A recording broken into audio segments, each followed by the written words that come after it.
Bueno, vamos a empezar ya a entrar en harina, en cosas más prácticas, aunque no olvidemos que todavía estamos en esos principios fundamentales del método Wyckoff. Estamos construyendo los cimientos para que luego en el segundo bloque podamos ya ver una aplicación más práctica de la operativa. Hemos visto quién era Wyckoff, hemos visto ya alguna idea sobre el Composite Operator y sobre los pools de manipulación profesional. Y a raíz de estos pools de manipulación profesional se van produciendo los procesos de acumulación y distribución. Vamos a entrar un poquito más en detalle en estos procesos de acumulación y distribución porque son clave. E insisto, son la base para luego poder entender qué estrategias o qué hipótesis o qué información nos puede estar dando el mercado en términos de oferta y demanda. Bueno, si tenemos que irnos a una definición de proceso de acumulación, diríamos que es aquel proceso importante por el cual los profesionales, las manos fuertes, van comprando poco a poco, también es importante a las manos débiles, es decir, al inversor amateur o poco informado, tantos activos como les sea posible hasta que la oferta desaparece por completo. Será entonces, y no antes, cuando al no haber resistencia que dificulte el ascenso, los precios subirán dando lugar a una fase alcista del mercado. Es decir, cuando los precios van cayendo, los profesionales empiezan ya a encontrar barato ese activo, por las razones que sea. Es en ese momento cuando empiezan a comprar, pero lo hacen poco a poco. Lo tienen que hacer poco a poco porque si lo hiciesen de golpe, ellos mismos harían, si entra muchísima demanda en un momento dado, eso haría, luego lo veremos con un poquito más de detalle, pero subiría el precio de una manera muy rápida, porque rápidamente entraría muchísima demanda y eso obligaría a buscar contrapartida en la oferta cada vez a precios más altos. Eso no le interesa, porque al final su precio medio hace que suba muchísimo. Por lo tanto, lo tienen que hacer poco a poco. Entre otras cosas porque aunque son profesionales y están más bien informados, nunca saben qué nivel de oferta hay presionando. Entonces tienen que ir poco a poco testeándolo. Por lo tanto, es un proceso, algo que se realiza poco a poco, de manera secuencial. Y en la otra parte, en la contrapartida, están todos aquellos inversores o operadores que llamamos manos débiles, que no están informados y que ante las caídas del mercado se ven agobiados, se ven presionados por el miedo y por la posibilidad de seguir perdiendo. Llega un momento en que se ven, ya digo, obligados a soltar sus activos, sus pertenencias, y ¿quién está en la otra parte? El profesional que va poco a poco acumulando. Cuando esa presión vendedora remite, o dicho de otra manera, cuando ya no hay muchos vendedores que estén vendiendo sus activos, ya las manos fuertes tendrán de alguna manera la gran mayoría de activos comprados a un precio medio relativamente bajo y al no haber presión de la oferta, el precio podrá empezar a subir provocando una fase alcista del mercado. Y el proceso de distribución es justo el contrario, es el proceso por el cual las manos fuertes van vendiendo poco a poco sus activos ¿a quién? A las manos débiles, hasta que ya no quede nadie dispuesto a seguir comprando a esos precios y por falta de demanda los precios no puedan hacer otra cosa que caer. Es decir, cuando los precios están ya muy arriba, los profesionales que compraron en los mínimos empiezan a deshacer sus posiciones. ¿Quién está en la otra parte de la transacción? Las manos débiles que ante las subidas se ven eufóricos, se ven ilusionados con que la tendencia va a seguir para siempre y empiezan a comprar. Pero ya es tarde, porque el que está en el otro lado es el profesional que va deshaciendo su posición, consolidando beneficios. Y cuando ya no llega nadie, llega un momento en el que ya no queda más minoritario que comprar, por falta de demanda, el precio no podrá hacer otra cosa que empezar a caer. Esto sería, de una manera un tanto idílica, un tanto teórica, los procesos de acumulación o distribución. Pero ya veremos cómo luego el volumen nos ayuda muy bien a advertir cómo se pueden estar desarrollando esos procesos de acumulación o distribución y poder elaborar diferentes estrategias operativas. En el libro traigo un relato de Jesse Livermore, de su libro de Memorias de un operador de acciones, que es realmente esclarecedor de cómo funcionan estos procesos de acumulación y distribución desde la visión de un gran profesional, en este caso desde la visión de Jesse Livermore. Es un relato que vamos a leer a continuación y que se basa en cómo gestionó el propio Jesse Livermore la compra y venta de algodón. Bien, dice así. Vamos a quitar esto por aquí. Perfecto. Dice, cuando regresé a Nueva York me puse a estudiar el mercado. Dice, todo el mundo era bajista. es decir, estamos en un mercado bajista, y vendía algodón de julio. Cuando dice algodón de julio era vencimiento a julio, estamos hablando de un producto que son futuros, ¿no?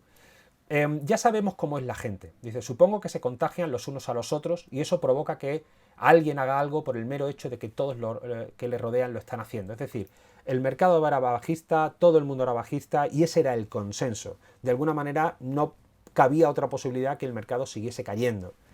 Dice, tal vez se trate de una fase o una variedad distinta del rebaño. Esto es interesante. Al final hay un sentimiento del consenso, un sentimiento de rebaño que hace que todos queramos ir con la manada.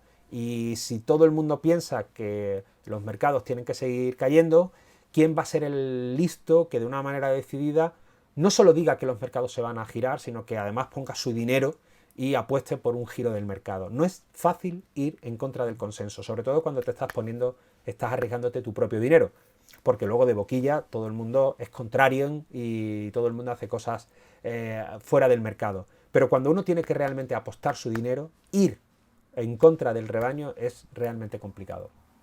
Bien, dice o continúa, los operadores sencillamente veían un lado del mercado, el lado bajista, y es un enorme beneficio por conseguir. Estaba claro que esperaban una caída de los precios. Dice, yo también vi todo eso, por supuesto, y me dio la impresión de que los operadores estaban al descubierto, es decir, estaban cortos, y no tendrían mucho tiempo para cubrir sus posiciones. Es decir, los operadores, todo el mundo, el consenso, el rebaño, estaba apostando a corto. Y llegó un momento en el que no tendrían mucho tiempo para cubrir sus posiciones si eso giraba si pegaba un giro al alza.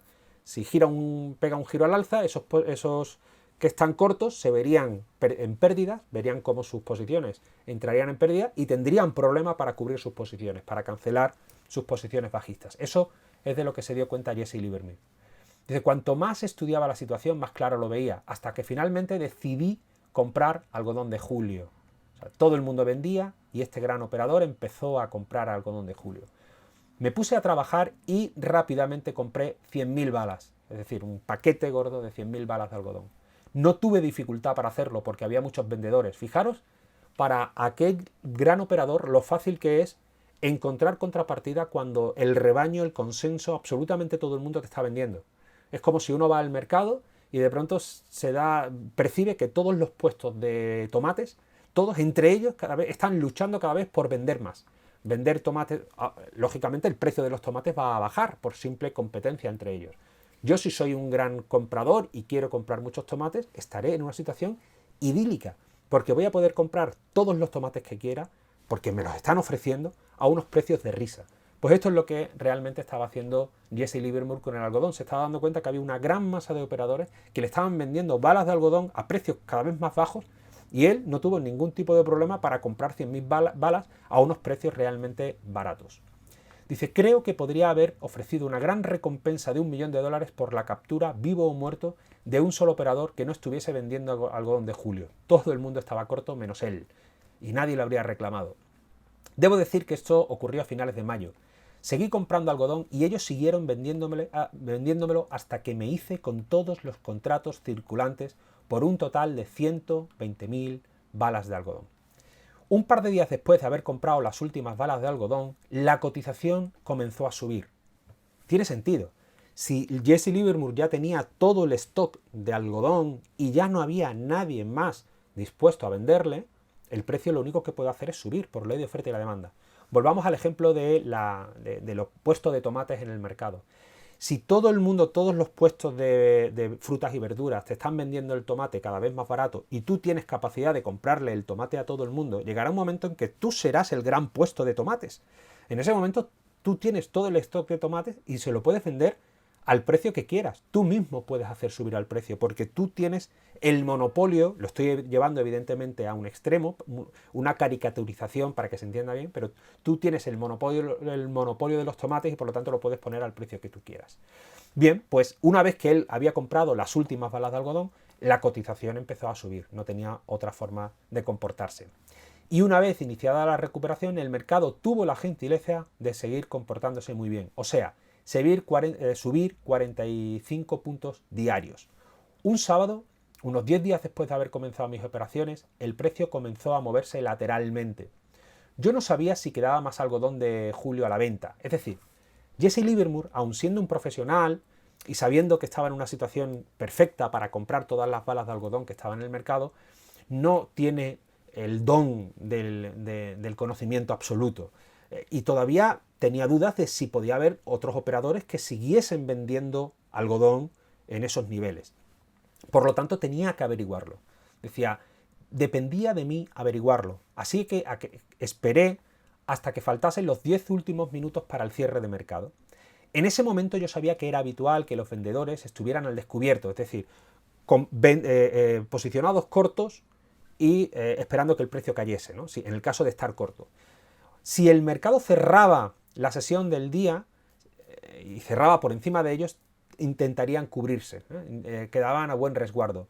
Dice, yo lo que hice fue dar simplemente 4 órdenes diferentes de compra, de 5.000 balas cada una de ellas, lo que hizo que el precio subiera 30 puntos y los descubiertos hicieran lo posible por escaparse, por cerrar. El mercado cerró al precio más alto. Pensadlo, si tú estás muy bien posicionado a largo con un gran paquete de algodón, en este caso a un precio, supongamos, de 1.000, me da igual, ese es el precio, ese es tu precio medio, ese Jesse Livermore iría comprando poco a poco, pero su precio medio queda en 1.000. El precio empieza a subir y le da sus primeros beneficios, pero empieza a lateralizar. Y en esa lateralización, Jesse Livermore se pregunta, oye, ¿quedará todavía algodón, gente dispuesta a seguir vendiendo algodón? ¿Cómo lo puedo yo averiguar? ¿Cómo? Pues muy sencillo, voy a soltar 5 paquetes, ¿no? 4 órdenes de 5.000 balas cada una, es decir, 20.000, 5 por 4, 20, 20.000, a ver cómo responde el mercado. En cuanto Jesse Livermore le mete 5.000, 5.000, 5.000, 5.000, el precio va a provocar una subida del precio. Si realmente hay todavía operadores a corto, ante esa subida del precio se van a asustar y lo que van a hacer es rápidamente cerrar posiciones.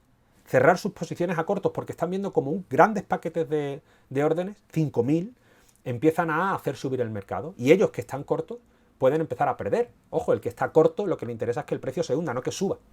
¿Qué harán esos cortos? Cubrirse. ¿Y cómo se cubren? Con órdenes de compra.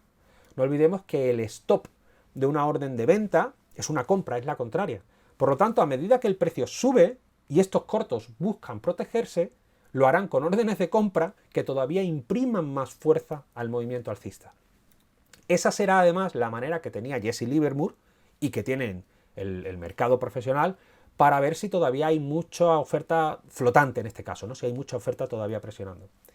Dice aquí Jesse Livermore, recordemos, vamos a borrar un momentito esto, recordemos que lo único que hice fue comprar las últimas 20.000 balas de algodón.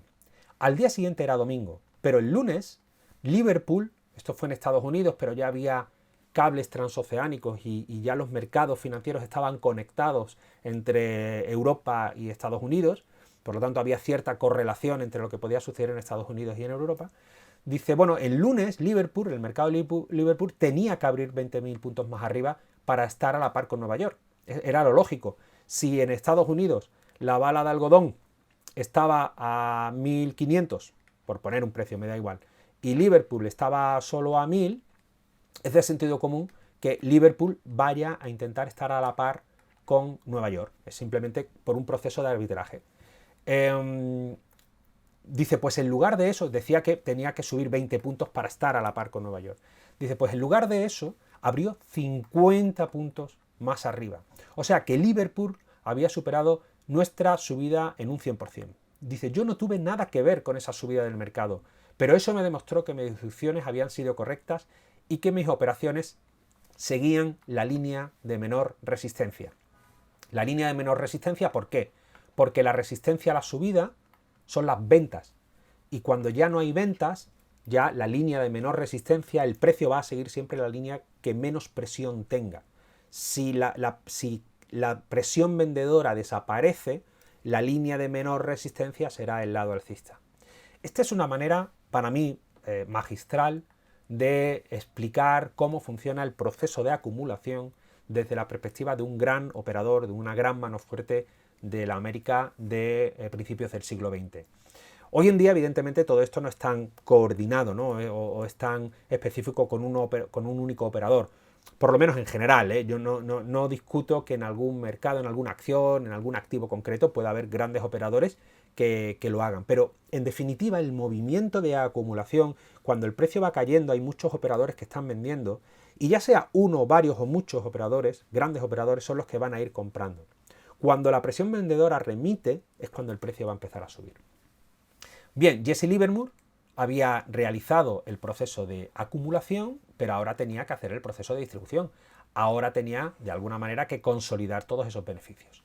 ¿Cómo lo hizo? Dice, al mismo tiempo, no perdía de vista el hecho de que tenía una gran cantidad de valores de los que yo quería deshacerme. Es decir, tú tienes un montón de balas de algodón, pero hasta que no las vendas, no consolidas beneficios.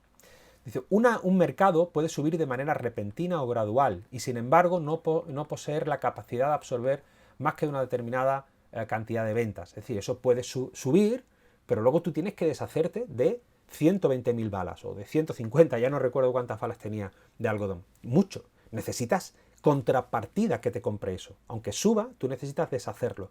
Y por lo tanto necesitas un mercado preparado para absorber toda esa cantidad de balas de algodón que tú le quieres vender. Dice, por supuesto las noticias de Liverpool hicieron enloquecer a nuestro mercado, pero observé que cuanto más subía, menos algodón de julio parecía haber. Y yo no estaba vendiendo el mío, empezaba a tener un problema Jesse Livermore. Bendito problema, ¿no? Pero empezaba a tener un problema, quería deshacerse de todo ese algodón que había comprado en los mínimos. Yo tenía 140.000 balas, aquí lo tenemos, 140.000 balas, para los que debía encontrar un mercado. Dice, el martes por la mañana, mientras me dirigía a mi oficina, me encontré un amigo en la entrada del edificio. Dice, vaya historia que trae The Wall esta mañana, este es un periódico. Me comentó con una sonrisa. Digo, ¿qué historia? Quise saber.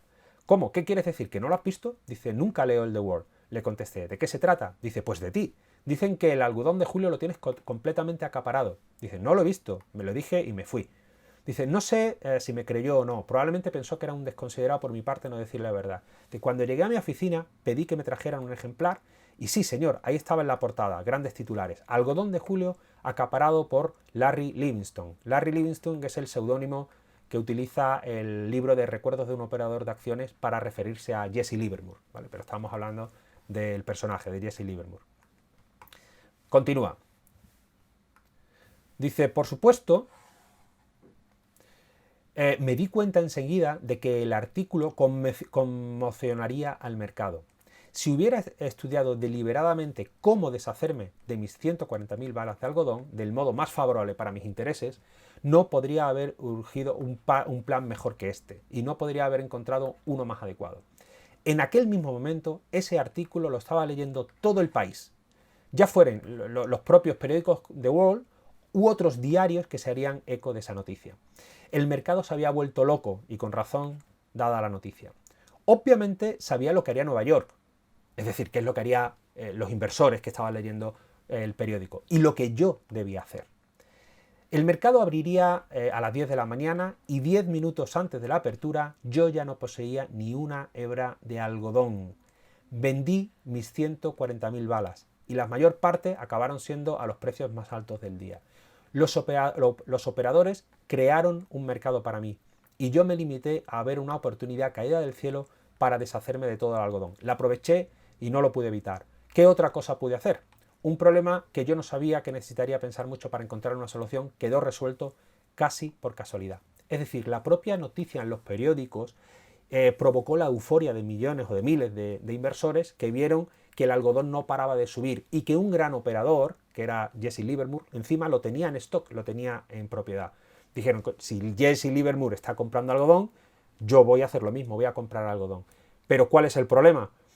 Jesse Livermore se encontró con un regalo caído del cielo, un montón de inversores venidos de la nada, que gracias al titular de The Wall habían acudido al mercado. ¿Y quién era el que le estaba vendiendo el algodón?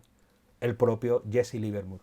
Gracias a esa noticia de The Wall, Jesse Livermore se pudo deshacer de sus 140.000 balas de algodón a los precios más altos del día. A personas que pensaron que por tener ese algodón Jesse Livermore los precios iban a seguir subiendo de manera indeterminada. Si The Wall no hubiera publicado el artículo, no habría podido deshacerme de mis valores sin sacrificar la mayor parte de mis ganancias sobre el papel. Claro, si tú estás con 140.000 balas, el precio sube y no tienes un mercado para absorber todas esas ventas que tú vas a hacer, pues si no hay mucho, tú empezarás a vender y tú mismo vas a provocar la caída del precio. Por lo tanto, al final tu precio medio a lo mejor no eran 1.500, que hubiese sido lo ideal en una situación como la que se describe aquí. Al final hubiesen sido 1.300. Puede seguir siendo un precio interesante y haber ganado dinero, pero ¿qué es lo ideal para alguien que quiere distribuir? Hacerlo a los precios más altos posibles. Bien, dice, vender 140.000 balas de algodón en julio sin hacer caer el precio era un truco que sobrepasaba mis habilidades. Pero la historia publicada por The World me lo puso en bandeja. Sin esa publicación no habría tenido un mercado lo suficientemente grande para vender. Ese es uno de los problemas de operar a gran escala, que no siempre puedes vender ni cuando uno quiere, ni cuando piensa que es un buen momento. Hay que salir del mercado cuando se puede, cuando se dan las condiciones para absorber todo el paquete de valores. No aprovechar una oportunidad puede costar millones. No se puede dudar, si dudamos estamos perdidos. Es decir, estamos viendo cómo en este caso, cuando se espera a gran escala y estamos hablando de plazos de días o de semanas o de meses, el impacto de las noticias, el impacto de los medios de comunicación para mover a ese gran rebaño es crucial. Y todos de alguna manera lo hemos vivido. Momentos de pánico donde todas las noticias, todo el impacto mediático que recibimos es negativo. Y eso nos lleva a una situación de miedo, de intranquilidad, que nos suele propiciar a vender, a tener miedo, a pensar que nuestras inversiones cada vez van a valer menos y por lo tanto a deshacernos de ellas. Hay que preguntarse, ¿quién le interesa eso? ¿Quién está en la otra parte? ¿Quién es nuestra contrapartida? La mano fuerte. Y lo mismo al revés.